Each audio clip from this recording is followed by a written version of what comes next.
L'agriculture de précision. L'élevage de précision. Deux façons de faire l'agriculture qu'on appelle du 4.0. De nos jours, aussitôt qu'on utilise 2.0, 3.0 ou 4.0, c'est évident qu'on parle de haute technologie. C'est évident qu'on parle d'introduire de la nanotechnologie, d'introduire des outils pertinents qui permettent une gestion beaucoup plus beaucoup plus serrée, je dirais, des résultats qu'on veut produire. En agriculture de précision, on utilise des systèmes comme de l'irrigation qui est gérée par intelligence artificielle. Ça veut dire quoi concrètement? Ça veut dire ça que le sol est constamment analysé à partir de capteurs qui sont situés aux quatre coins de la terre qui est cultivée. À partir du système même d'irrigation, on a des capteurs dans toute la tuyauterie et tout ça fait en sorte que les données recueillies sont transmises à un ordinateur qui gère ces données. Ça veut dire qu'ils envoient des messages au système d'irrigation qui va à ce moment-là modifier soit la quantité d'eau, soit en la diminuant ou en l'augmentant, ou introduire dans cette eau-là des matières, des produits naturels qui vont venir ajouter de la qualité à ce sol-là, de façon à ce que les produits qui en sortent soient la meilleure qualité possible.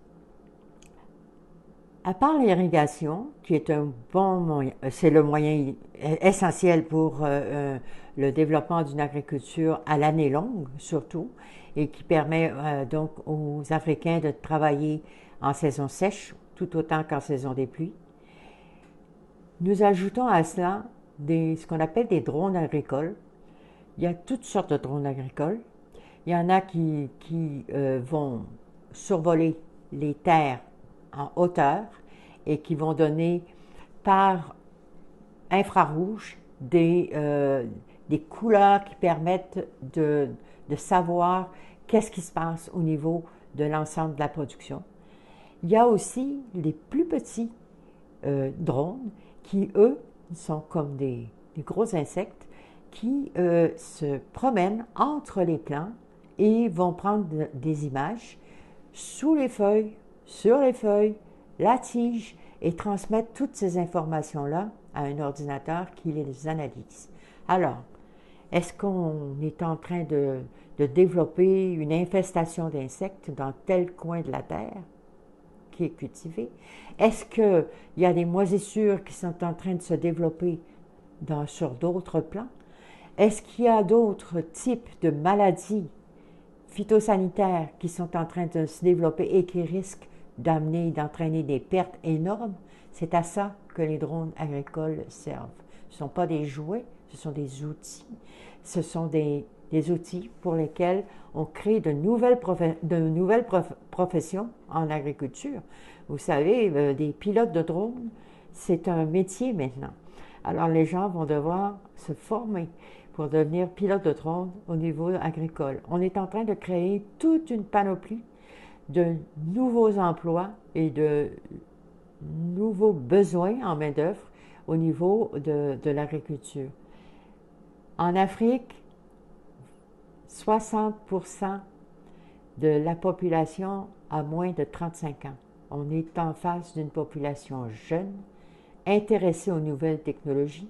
On est en face d'une population qui est motivée à se moderniser.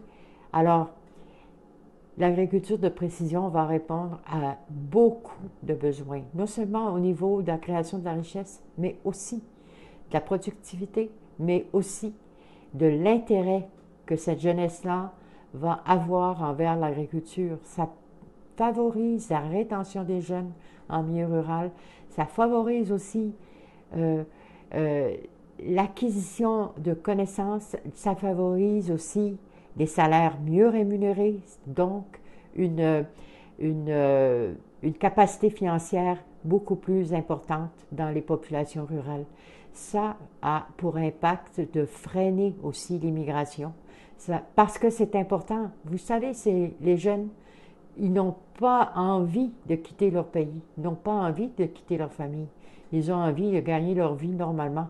Et voilà ce que toute cette approche-là va permettre au niveau de l'Afrique.